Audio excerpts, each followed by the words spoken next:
Doctor صاحب ایسا کون سا جادو ہے جس کی علامات جو ہے وہ ظاہر نہیں ہوتی، مطلب تشخیص اگر آپ کرتے ہیں تو اس کی جو علامات ہیں وہ ظاہر نہ ہو رہی ہوں، یا مریض کو کوئی خواب نہ آ رہا ہو لیکن اس کو جو روحانی مسئلہ ہے وہ بن رہا ہو، لیکن اس کو خوابوں کی صورت میں جو آپ علامات اکثر بتاتے ہیں اس میں ظاہر نہ ہو رہا، کیا ایسا جادو ہے؟ عموماً عدنان بھائی یہ جادو اس قسم کے جو معاملات ہوتے ہیں نا، یہ عموماً کئی قسم کے لوگوں میں پائے جاتے ہیں. فار ایگزامپل خامد بیوی کا ریلیشن میں پرابلم کا جادو ہے تو وہ جادو بسا اوقات افیکٹڈ دونوں کو کر رہا ہوگا، لیکن اس بندے کو یعنی بیوی پر جادو مین ہوا ہے، دونوں پر اثر ہو رہا ہے. بیوی کو تو علامات ظاہر ہو رہی ہیں، خامد کو نہیں ہو رہی، لیکن وہ جادو کے اثر میں ہے. اچھا، اس پر جادو کی کیفیات ہو رہی ہیں، اس پر اس کو غصہ آ رہا ہے، وہ اریٹیٹ ہو رہا ہے، اس کا لڑنے کو دل کر رہا ہے، اس کو دور ہونے کا دل کر رہا ہے، اس کو بیوی کے پاس جانے کو دل نہیں کر رہا. تو اس طرح بسا اوقات ہوتا یہ ہے کہ گھر میں پورے گھر پر جادو کا اثر ہوتا ہے، لیکن علامات ایک بندے میں شو ہو رہی ہوتی ہیں. باقی افراد اثر میں تو ہیں لیکن ظاہر نہیں ہو رہا. ظاہر نہیں ہو رہا. اثر میں کیسے ہیں کہ وہ یعنی جو بھی کام کر رہے ہیں اس میں مسئلہ آ رہا ہے، یعنی معاملات میں پرابلم آ رہی ہے لیکن علامات میں جادو نہیں نظر آ رہا. ہم کیا کرتے ہیں اس کے نا میں کیٹیگریز الگ الگ کر دیتا ہوں.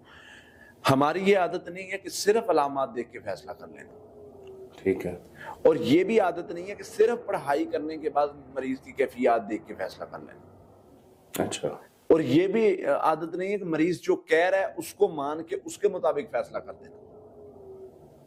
تین الگ الگ کنڈیشنز ہیں: علامات جو مریض بتا رہا ہے مسائل، اور جو پڑھائی کرنے کے بعد کیفیات شو ہو رہی ہیں. پڑھائی جو معالج کرتے ہیں. ہاں جی، ہم ان تینوں کو میچ کرتے ہیں. اگر میچ ہوتی ہیں تو پھر علاج پر چلتے ہیں آگے. مریض کی کیفیت ہوئی جا رہی ہے، نہ کوئی علامت ہے نہ کوئی مسئلہ ہے مریض کے ساتھ، صرف کیفیت ہو رہی ہے. سائیکولوجیکل ایشو بھی ہو سکتا ہے، شیزوفرینیا میں ایسے بہت سارے مسائل ہوتے ہیں، نظر آتی ہیں چیزیں. ٹھیک ہے، تو ہم صرف کنڈیشن پہ نہیں جاتے، آپ نے باقی دو سٹیپ بھی پورے کرنے، باقی دو سٹیپ کو دیکھنا ہے. ہاں، دو اکٹھا ہو جائیں سٹیپ تو اس میں سمجھ میں آتا ہے کہ چلیں تیسرا نہیں بھی ہوگا تو مطلب ہے.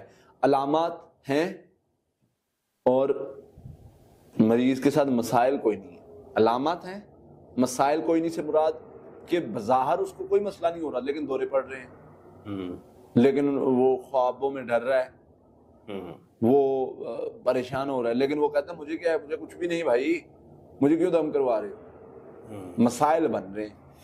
تو وہ کنڈیشن میں یعنی جادو جنات کا مریض پڑھائی کرتے ہیں تو شو ہو جاتا ہے سب کچھ. ایک ہے کہ مریض یعنی اس کے مسائل بن رہے ہیں، رکاوٹ آ رہی ہے، پریشانی آ رہی ہے، تکلیف آ رہی ہے، لیکن علامات نہیں. اچھا، ہم پھر دیکھتے ہیں کہ اگر مسائل آ رہے ہیں تو پھر اس پر پڑھائی کریں. پڑھائی کرنے کے بعد جب دیکھتے ہیں اس کی فیلنگ، اس کی کیفیات، اس کی جو بھی کنڈیشن ہوتی ہے، پھر اس پر ہم فیصلہ کرتے ہیں کہ اس بندے پر جادو جن ہے یا نہیں. پھر اس کا ٹریٹمنٹ شروع کرتے ہیں. ٹھیک. ٹریٹمنٹ میں ہم یعنی اوور آل جس کا کچھ بھی نہیں سمجھ آ رہا یا کوئی مطلب ایک علامت ہے دوسری نہیں ہے، دوسری ہے تیسری نہیں، حفاظتی پڑھائی شروع کروا دیتے ہیں، ساتھ میں رقیہ دم شروع کروا دیتے ہیں، ساتھ میں استغفار کثرت سے شروع کروا دیتے ہیں، ساتھ میں سورۃ توبہ کی آخری ایک آیت شروع کروا دیتے ہیں. اب رکاوٹ ہوگی وہ بھی ختم ہو جائے گی، معاملات ہوں گے وہ بھی سیٹ ہو جائیں گے، جو بھی تکلیف پریشانی پرابلم آ رہی ہے معاملات میں وہ بھی ٹھیک ہو جائے گی انشاءاللہ. تو سمپل سے طریقے کے مطابق نا ہم ان کو جانچتے ہیں اور اس کے علاج پر کام کرتے ہیں تو اللہ تعالیٰ فضل فرما دیتے ہیں. بہت شکریہ.